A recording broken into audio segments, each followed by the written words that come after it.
my name is Ian and welcome to Planted. In this video I'm going to share with you my 5 favourite large leaf plants.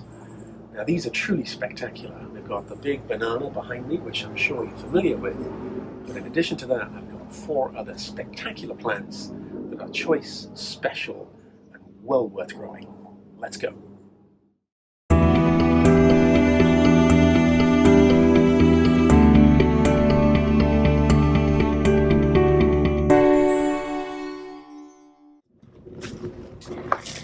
Anybody with a garden is trying to do one of 2 things, sometimes both.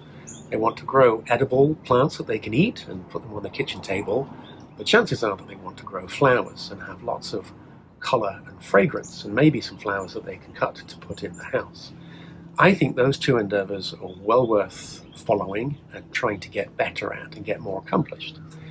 But I want to introduce you today to 5 plants that bring you something a little bit different. And that is that they all have huge foliage, notable, striking, dramatic foliage. The benefit of going with a plant with exceptional foliage is that you get it for a very long period of time. Many flowering plants in particular will come with a flash. They'll give you 2 or 3 weeks of wonderful colour, and that might be it for the year. Now of course you may have some plants that you can manipulate with pruning and you can get them to flower again. Foliage plants, the 5 in particular that I'm going to show you, give you an extended window of interest from late March, April, May, June, all the way through summer and well into the latter part of the year, into October and November. So you really do get a very big bang for your buck, but they're not fighting for your attention because they're not so colourful and not quite so striking. They can be quite subdued, but nonetheless very, very dramatic. If you find that your garden is a little one season, and that probably is May and June, that means that you've been adding lots of flowering plants in that time frame. If you can discipline yourself to add some architectural foliage plants, your interest in your garden will grow, the grace and the calmness and the tranquility will grow with it, and you'll have something to look at that is really attractive week in, week out, month in, month out. So this is the remarkable Tetrapanax papyrifer. Huge leaves. This has to be 12, 14 inches across and wider this way. Very, very deep lobes. And on the underside, they're a different colour. I think that's quite an architectural detail. Juvenile leaves are very attractive, very petite, but obviously they're about to explode to give you this shape. There's many reasons I like this plant. In the winter it looks terrible. It dies back, it's just a twiggy mess. And then every springtime it'll burst forward with the most beautiful fast growth. And then you get this huge umbrella. When the rain falls, it will land on the edges and you can see little rivulets of water going down the stem and then down to where the roots are. It really is a remarkable plant. This is the most stunning, beautiful Albizia Merlot Majik. Now, unlike the one we just saw, this has got tiny little leaflets that form a structure to give you a big foamy cloud. Very delicate, beautifully attractive in its simplicity. And I find this plant to be just beautiful. Now, what it does that I like so much is it starts out green with this very delicate, feathery new growth, and then as it gets more sunlight on it, that green will turn to the bronzy purple that you see now, and it stays delicate and manageable. I give this a prune, I keep it to shape. It could be grown as a larger tree, but every few years I cut it back some to keep this branch structure of open and attractiveness. This is Arundo donax Peppermint Sticks. Now I bought this a few years ago and I have been nothing but impressed with it. It doesn't take over like many bamboos do. This is not a bamboo, but it does have bamboo characteristics. Long straight stems. What I like are these beautiful glow-in-the-dark, look at that, foliage. It makes a rustling sound, and a trait that this plant has that I think should be made more known is that in the winter you can cut it down. So it's very clean and tidy. It doesn't look shabby. It's just a bunch of stumps in the ground. And then every springtime it'll put out brand new foliage, new stems and new foliage.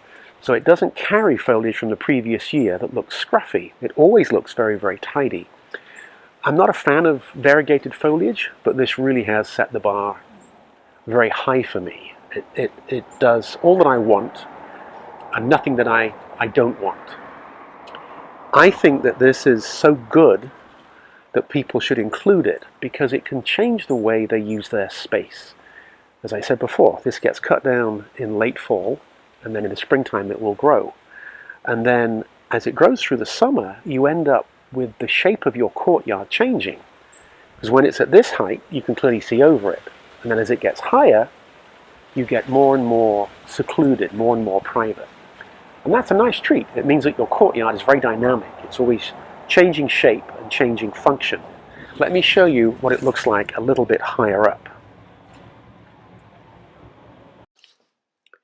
This low part of the plant is in the shade, and then you can see how the sunlight lands on the very luxurious leaves and really lights them up. And this is the experience I've had with this plant for the few years that I've had it. Dense, reliable, tidy, and I think very interesting. So this absolutely is a great foliage plant that anybody can grow, and it's very, very well behaved for me in my area. For a remarkable tropical luxuriant feel, then Colocasia is a genus to look at. I particularly like the black runner, but there are many other dark and stripy foliage plants like this with these huge leaves. And this close-up shows you this translucent marbling that when the sunlight catches it, it is just wonderful. Leaves will open a green color, and then as they get more sunshine, they will tend to go dark. But as with any of these big foliage plants, they do catch water, and that water will pool in the leaf, and it is a great photographic subject. Colocasia black runner. There are many large leaf plants out there, not just the four that I've shown you, but this is something that really has to be mentioned. This is the hardy banana, Musa basjoo. I've talked about this before, and I guess I'll keep on talking about it as long as it puts on this remarkable show.